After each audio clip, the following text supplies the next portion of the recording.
Hello and welcome. This is the Swine Disease Reporting System number 40, report number 40 of June 1st. We're going to cover the results from the SDRS regarding the month of May. My name is Edison Magalhães here at Iowa State University. Hello, my name is Giovanni Trevisan here at Iowa State University. Hello, Daniel Linhares, also at Iowa State. And today we have... Yeah. Hello, Paul Yeske from the Swine Vet Center. Yeah, so we have the pleasure to have here today again Dr. Paul Yeske. We have some good information and would love to hear his information and what he's seen in the field. So today we're going to start, just a quick reminder for you guys, the SDRS covers Pcr detection for PRRS, enteric coronavirus, and Mycoplasma hive pneumonia from the 4 VDLs here at the United States.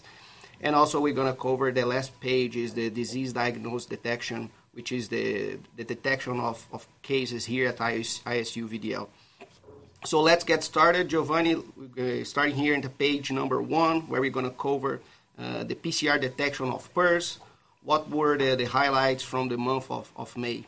Well, during May, different PRRS virus strains have kept the activity of this virus at high levels at different regions. We have been seeing some report of breaks in regions like Nebraska and Ohio, and there is a second wave that is occurring specifically for the PRRS virus strain named as RFLP 144 lineage 1C variant in Minnesota and Iowa. We have put a bonus page describing the epidemiological curve of RF5 detections of this PRRS virus strain to provide more information with.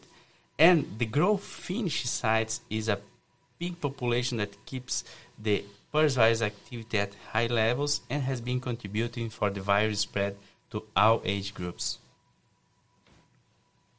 So talking about PRRS, Dr. Yeske, what are you seeing? Yeah, unfortunately, we've seen a lot of activity here as we got into later in late April and through the month of May, especially in the month of May, a lot of activity with more herds and some herds that haven't seen virus ever before. So it's definitely moving into areas of less density and continuing to see a lot more breaks for typically we'd see spring breaks, and typically we'd see at the end of April and first part of May. But this year, definitely seeing a spike with a lot more breaks than normal for sure. Mm-hmm. And as Giovanni said, talking specifically about the 144 of lineage 1C, the variant one, it has been active in growth finishing pigs since November, December of last year. But talking about sow farms, there were 2 waves. The first one back in December, November, and now more recently in April, May, another wave. Could you describe what's the clinical picture of those currently circulating or that second wave compared to that first one, 144s? Yeah, so far the breaks we've seen this spring seem to be a little less severe than what we had seen back in that November December timeframe, so that's certainly fortunate at least. We're still seeing the same clinical signs that you see with any PRRS virus, but a little less of the intensity of what we saw last fall.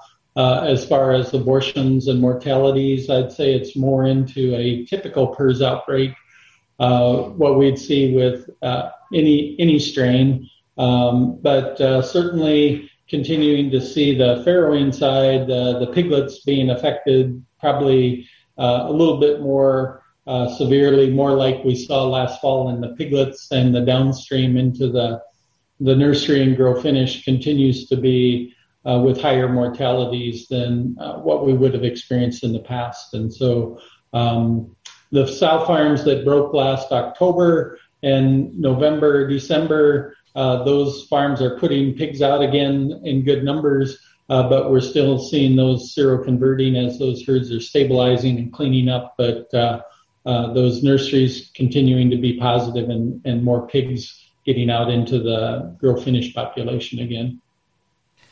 Yeah, certainly good news as far as it can be, right? Good news that those sow farms, they are already recovering and putting back, recovering the throughput, right?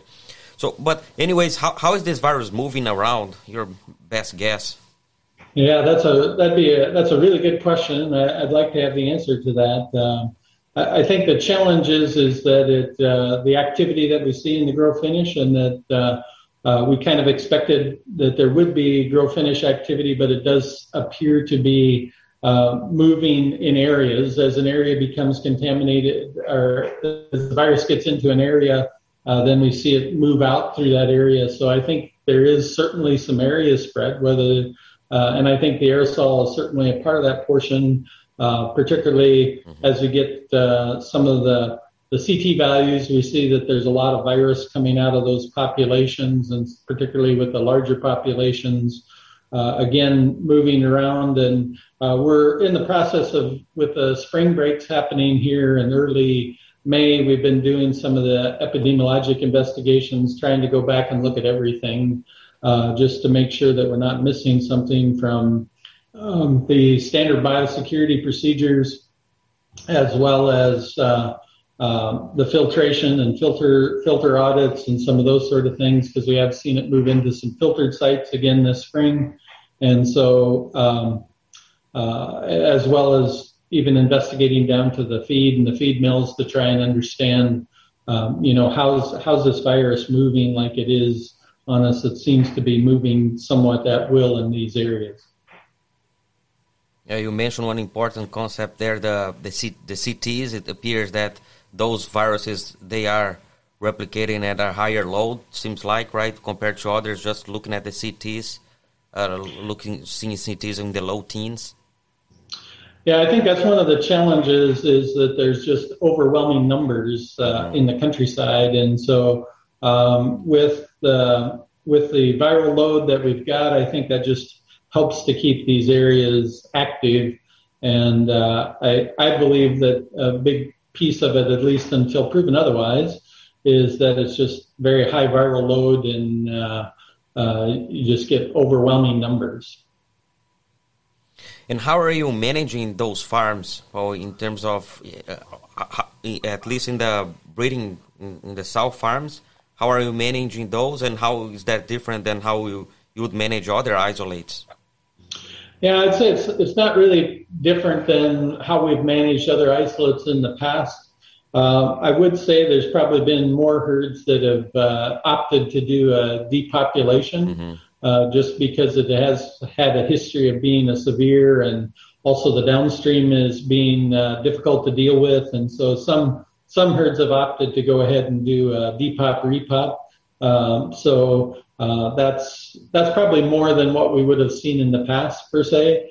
But majority of the herds were doing the standard load, close, homogenize.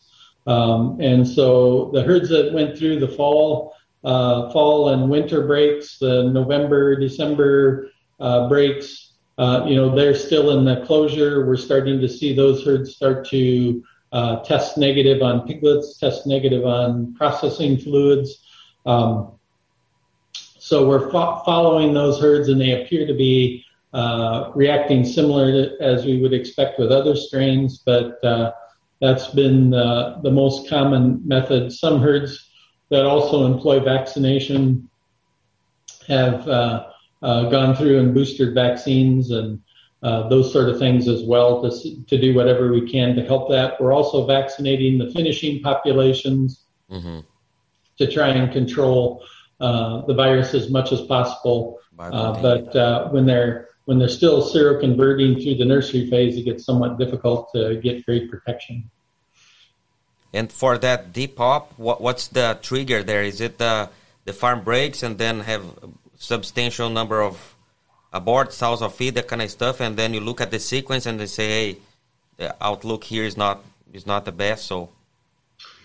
Yeah, I think it's been, most of the depops have been where there's been a more severe outbreak, and there may be other reasons to depopulate the herd if they're mycopositive. Some of the systems that are working on trying to eliminate myco out of their system we'll say, well, we're positive for myco, we've got this tougher 144, we're just going to go ahead and depup it to clean up both things at the same time. Other herds have looked and their parity distribution may have gotten out of whack, and so it's a good opportunity to work on the parity distribution as well and get correct that at the same time, because you're only going to get worse going into a closure.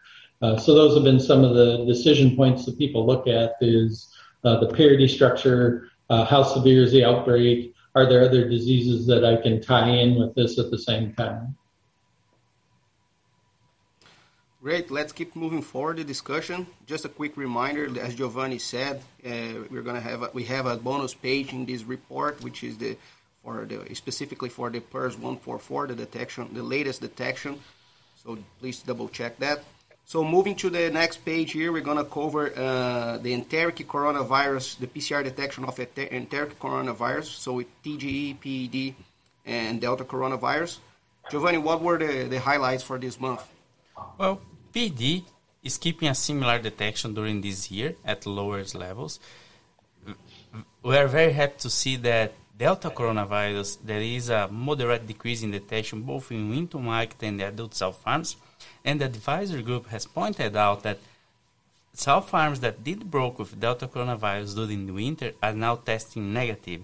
So it's very likely that we are going to have a reduction in positivity during warmer months. Even though this is a scenario that is expected, caution should be taken because the risk of spread of this agent across farms still remain. And Paul, that brings that to another question here, which is PD, TGE, as well as TGE, all those enteric coronaviruses have been pretty low in terms of activity relatively, right, compared to previous years. So when should the industry stop doing LVI for PD and Delta, and what can we do to eliminate those enteric coronaviruses, taking advantage of this relatively low activity at this point? Yeah, I think we're coming into the summertime, which typically in the summertime we don't see as much activity, and so I think it's a good opportunity. But I certainly think with the low level we have, these bugs are very prime targets to go ahead and get to elimination. I think if we could get there, that would help the industry out, so we don't see these blips every winter and then cool down back into the summer. So personally, I think it would be great if we could move to that level today and work at a program to go ahead and eliminate these bugs. I think the incidence rates are low enough that we can get there, and certainly would need to be coordinated into the time frame. It probably needs to be an industry-wide program and coordinated so we can take advantage of the summer months, and something to look at for next year maybe. And so if we're thinking about not only those enteric coronaviruses, but also PRRS and myco and the other pathogens, what else should the industry do to stop spreading those pathogens around? It comes, like you said, summer, it's always low activity, but then the fall comes. What can we do to finally break that chain and stop moving those pathogens around? What else on top of what's already been done?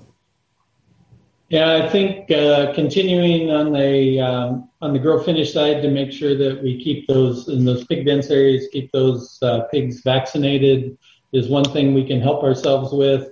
And then just working and coordinating together, both farmers, production systems, etc., the individual farms, production systems, and trying to coordinate areas. If we're going to clean up an area, let's try and work together so that we don't bring animals into that area that's been cleaned up, or if we have animals that break in that area, try and relocate them. And so those are some of the options that I think we can look at into the future to be able to better control those areas. I think the 144 virus is teaching us that areas become a risk, and as those areas become a risk, then we probably need to think a little differently on how we're going to do our typical pig flow and those sort of things. it's always difficult to get done, but I think this virus is teaching us that's something we may have to look at. So the next generation regional control programs, where we have Absolutely. coordination, not only kind of sharing the results, diagnostic results, but also share contingency plans and work together, right? Absolutely. So, I think that's what's going to take to get us to the next step. mm-hmm. Great. Moving forward here to the next page, which is the page that covers the PCR detection of mycoplasma. Giovanni, what were the highlights for this month? Mycoplasma is at low detection of this period of the year, is in the lower boundaries, and so is within expected across all the 11 monitored states. And just a one-side note here, we put some bullet points in the mycoplasma page about the things that Dr. Yeske just talked about, how to prevent the spread of agents across different farms during the next fall and winter season. So, Paul, based on this VDL data, mycoplasma is really quiet right now. How do you see in the field? Does that resonate? No, I think that's typically what we'd see as we come into these warmer months. Usually we see the mycoplasma drop off and the incidence rate through the summers be good. We've got a number of herds that are in closures and elimination programs, so that always helps to tend to drive that. And I think the industry as a whole is moving more to getting more systems that are negative or eliminating mycoplasma from their system. So long term, I think that's going to help us in having less herds out there. And through the summer months here, again, it's a good opportunity to take advantage of less transmission. Great. Now let's move to the next page, which is the page that covers the diagnostic code, the information of diagnostic codes from ISU VDLs. Basically, for all the cases submitted here to the Iowa State University VDL, the diagnosticians, they assign these diagnostic codes, which are with the pathogens identified for each case. So, Giovanni, what were the highlights for this month in terms of the diagnostic code? Well, from April to May, there was some activity in the number of cases that were diagnosed with influenza A and then PRRS virus. After that, there was some activity for Pasteurella multocida and Glassidella parasois. The advisory group has pointed out that this activity of these bacterial agents, that's Pasteurella and Glassidella, are occurring as a secondary infection followed by the primary infection of PRRS virus and influenza A. Well, what are you seeing and hearing regarding the activity of these pathogens? Yeah, I think PRRS has certainly been the dominant bug that we've been talking about and concerned about here in the last month, but influenza as well. Certainly was a difficult flu season. After pumping and everything occurred back in April, we saw a lot of influenza and some fairly tough influenzas that hit the grow finish phase pretty hard. And so those two things, I think, are the primaries, and then the secondary bacteria just following in behind. It makes certainly sense with what we're seeing out there. Mm-hmm. Great. So that was it for this month, for this report. So just a quick reminder, don't forget to check the bonus page for the PRRS 144, as we discussed here today. I think keynotes from this discussion with Dr. Yeske, where this regional approach on dealing with these pathogens, the biocontainment part of the things, controlling growing sites also. So it was a great discussion. Thank you, Dr. Yeske, for participating. Thanks for the opportunity to share some of our experiences. Thank you, Dr. Yeske. That was it. Thanks, guys. See you guys next month in the next report. Thank you. Take Thank care. you. Thank you.